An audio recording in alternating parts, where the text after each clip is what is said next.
Eat na, eat na, eat na. Ano ka ba? College ay galing.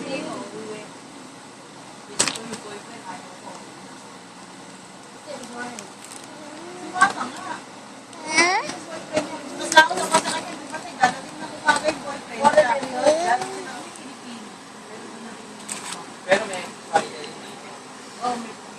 Pero kandidato pa yun, pagkakalaw, imbis na makabanding ng kasama, umaayos. kaya, sabi ko nga sa kuya, o, paano yan? Pag nagpaalam yan, nakaalis. Sa kanila doon, pwede. Kaya pag-gala namin, kasama namin. Mahirap yung lumas. Okay, sabi ko nga kay Nico eh. O, Nick, kung hindi mo si Carmina, dalawa, hanggang tatlong buwan magpakasin dito dahil bakit sa klase. Pagka nagtatrabaho siya dyan, hindi siya makakapagpakasin dito na sa loob. Ako sabi ni Nico, hindi na sasabihin ko, pero siguro by that time, patay na si Justin. Sabi ko, bakit mo mama? Ano wala si Carlene?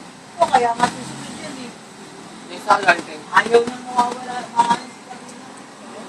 Makakilala din na kayo. Doon pa na yun, dilalo ba yung Jers? Na? Nakita na siya nung pinakaibigan na siya ng kaibigan hanggang sa college na ako, nagsigawan na siya. Sa college na. Magsigaw na siya. Pagka? Ano yan, guys? Mga di ka ito, no? Ano college din? Oo, college niya. Anong nawag ko? Wala, 3 weeks lang pala yun. Kasi hindi nakapunti kami.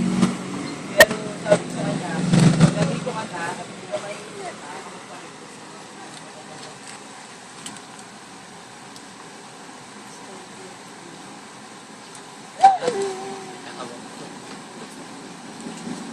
Magic na. Hindi nalaman yung mo. Hindi na?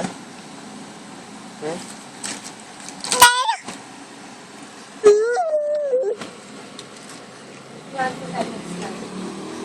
Oo, kaya nung oras ko ito sa akin ako. Sa next time.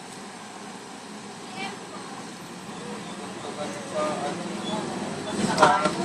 Ay, Di ba parang sila hindi? Kaya kaya nung oras ko siya tumama pag ginagawa ng nanay. Bakit dito si Ate siya? Bakit niya?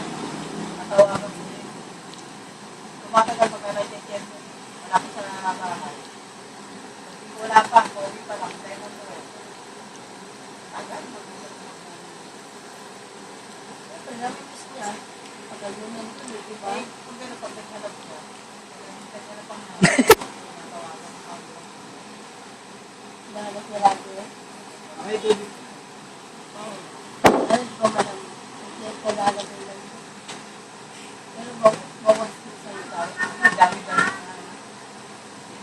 Niya, palang tsahin.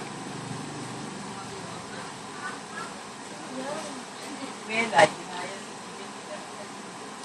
Dili naman parang